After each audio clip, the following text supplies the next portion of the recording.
अपदार्थं धनं रक्षेत् धरन् रक्षेद्धनैरापि आत्मानं सततं रक्षेತ್ ಧರೈರಾಪಿ ಧನೈರಾಪಿ. ಜೀವನ ಸುಖ ಸಂತೋಷಗಳಿಂದ ಕೂಡಿರುತ್ತದೆಂಬುದು ಭ್ರಮೆ.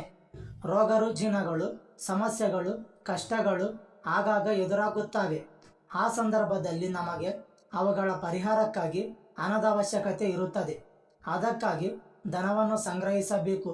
ಪತ್ನಿಗೆ ತೊಂದರೆಯುಂಟಾದಾಗ ಅವಳ ಸಂರಕ್ಷಣೆಗೆ ಹಣವನ್ನು ವೆಚ್ಚ ಮಾಡಬೇಕು.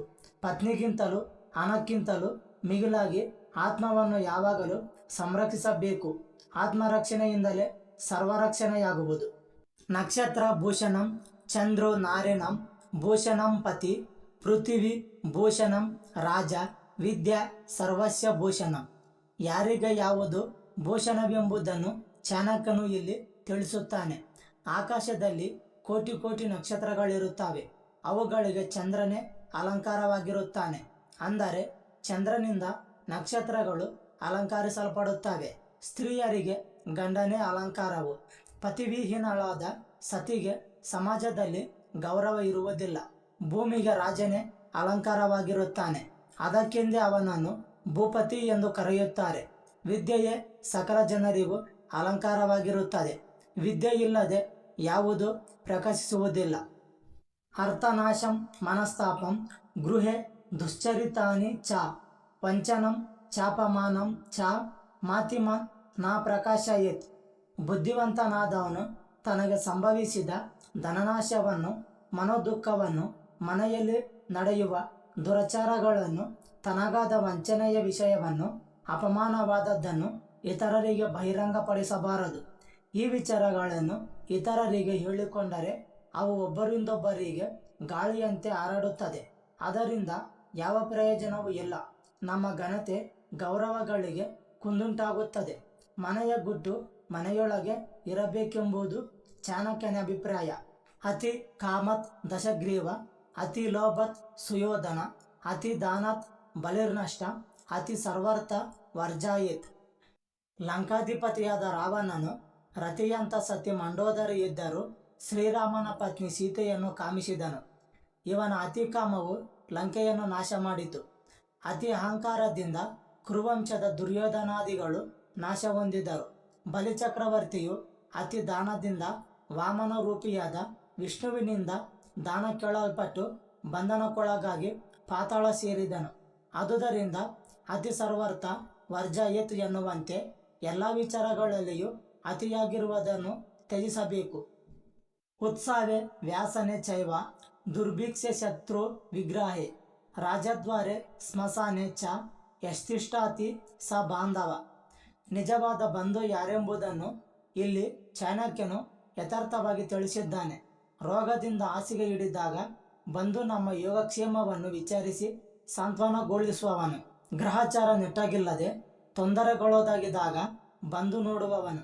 ತನಗಾದವರು ಶತ್ರುಗಳಾಗಿ ಕಾಡಿದಾಗ, ಗೌರವ ಪುರಸ್ಕಾರಗಳು ಸಮಾಜದಿಂದ ಲಭಿಸಿದಾಗ, ಮರಣಿಸಿದಾಗ, ಈ ಎಲ್ಲ ಸಂದರ್ಭಗಳಲ್ಲೂ ತನ್ನನ್ನು ಬಿಡದೆ ಇರುವವನೇ ನಿಜವಾದ ಬಂಧು ಎಂದು ಹೇಳಬೇಕು. ಲೋಕಾಭಿರಾಮವಾಗಿ ಬಂದು ಹೋಗುವವರು ಬಂಧುಗಳಲ್ಲ. ನಮ್ಮ ಸುಖ ದುಃಖಗಳಲ್ಲಿ ಸಹಭಾಗಿಯಾಗಿರುವವನು ನಿಜವಾದ ಬಂಧುವಾಗಿ ತೋರುತ್ತಾನೆ. ಋಣಕಾರ್ತ ಪೀತ ಶತ್ರು ಮಾತಾ ಚ ವ್ಯಭಿಚಾರಿಣೆ. ಭಾರ್ಯ ರೂಪಾವತಿ ಶತ್ರು, ಪುತ್ರ ಶತ್ರುನ ಪಂಡಿತ. ಕುಟುಂಬ ಪೋಷಣೆಯ ಜವಾಬ್ದಾರಿಯನ್ನು ಹೊತ್ತ ತಂದೆಯು ಸಂಸಾರ ನಡೆಸಲು ಅಸಮರ್ಥನಾಗಿ ಪದೇ ಪದೇ ಸಾಲ ಮಾಡಿ ಅದನ್ನು ತೀರಿಸಲಾಗದೆ ಹೋದಾಗ ಅವನು ಮಗನಿಗೆ ಶತ್ರುವಾಗುತ್ತಾನೆ. ವ್ಯಭಿಚಾರಿಣಿಯಾದ ತಾಯಿಯು ಮಗನಿಗೆ ಶತ್ರುವಾಗುತ್ತಾಳೆ. ರೂಪಾವತಿಯಾದ ಹೆಂಡತಿಯು ಪತಿಗೆ ಶತ್ರುವಾಗುತ್ತಾಳೆ. ಓದು ಬರಹವಿಲ್ಲದ ಮೂರ್ಖನಾದ ಮಗನು ತಂದೆಗೆ ಶತ್ರುವಾಗುತ್ತಾನೆ. ಪ್ರಾದೋಷ ದೀಪಕ ಚಂದ್ರ, ಪ್ರಭಾತೆ ದೀಪಕೋ ರವಿ, ತ್ರೈಲೋಕ್ಯ ದೀಪಕೋ ಧರ್ಮ, ಸುಪುತ್ರ ಕುಲದೀಪಕ. ಈರುಳಿನಲ್ಲಿ ಚಂದ್ರನ ಹಾಲು ಬೆಳದಿಂಗಳು, ಅಂದರೆ ಚಂದ್ರನೇ ದೀಪವಾಗಿರುತ್ತಾನೆ. ಹಗಲಲ್ಲಿ ಸೂರ್ಯನೇ ದೀಪ. ಮೂರು ಲೋಕಗಳಿಗೂ ಧರ್ಮವೇ ದಾರಿದೀಪ. ಸುಪುತ್ರನೆನಿಸಿದವನು ಕುಲಕ್ಕೆ ಕೀರ್ತಿ ದೀಪವಾಗಿರುತ್ತಾನೆ. ವಿದ್ವತ್ವಾಂಚ ನೃಪತ್ವಾಂಚ ನೈವ ತುಲ್ಯಂ ಕದಾಚನ. ಸ್ವದೇಶೆ ಪೂಜ್ಯತೆ ರಾಜ, ವಿದ್ವಾನ್ ಸರ್ವರ್ಥ ಪೂಜ್ಯತೆ. ಪಾಂಡಿತ್ಯ ಮತ್ತು ರಾಜತ್ವಗಳು ಎಂದಿಗೂ ಸಮಾನವಾಗಿರುವುದಿಲ್ಲವೆಂಬುದನ್ನು ಚಾಣಕ್ಯ ಇಲ್ಲಿ ಹೇಳಿದ್ದಾನೆ. ರಾಜನು ಅವನ ದೇಶಕ್ಕೆ ಮಾತ್ರ ಅಧಿಪತಿ, ಅಲ್ಲಿ ಮಾತ್ರ ಅವನು ಗೌರವಿಸಲ್ಪಡುತ್ತಾನೆ. ವಿದ್ವಾಂಸನಾದರೂ ತನ್ನ ಪ್ರತಿಭೆಯಿಂದ ಎಲ್ಲ ದೇಶಗಳಲ್ಲೂ ಗೌರವಕ್ಕೆ ಪಾತ್ರನಾಗುತ್ತಾನೆ. ಮಾತೃವತ್ ಪರದರಾಂಚ ಪರದ್ರವ್ಯಾನಿ ಲೋಷ್ಟವತ್ ಆತ್ಮವತ್ ಸರ್ವಭೂತಾನಿ ಯ ಪಶ್ಯತಿ ಸ ಪಶ್ಯತಿ. ಪರಸ್ತ್ರೀಯರನ್ನು ತಾಯಿಯ ಸಮಾನವಾಗಿಯೂ ಪರದಾನವನ್ನು ಮಣ್ಣಿನ ಹೆಂಟೆಯಂತೆಯೂ ಸಕಲ ಪ್ರಾಣಿಗಳನ್ನು ತನ್ನಂತೆಯೂ ಯಾರು ಕಾಣುತ್ತಾರೋ ಅವರು ವಸ್ತುತಃ ಸರಿಯಾದ ದೃಷ್ಟಿಯನ್ನೇ ಹೊಂದಿರುತ್ತಾರೆ. ಅಂಥವರನ್ನು ವಿದ್ವಾಂಸರೆಂದು ಕರೆಯಬಹುದು. ಕೋತಿ ಭಾರ ಸಮರ್ಥನಂ ಕಿಂ ದೂರಂ ವ್ಯವಸಾಯಿನಂ ಕೋ ವಿದೇಶ ಸುದ್ಯಾನಂ ಕ ಪರ ಪ್ರಿಯವಾದಿನಂ.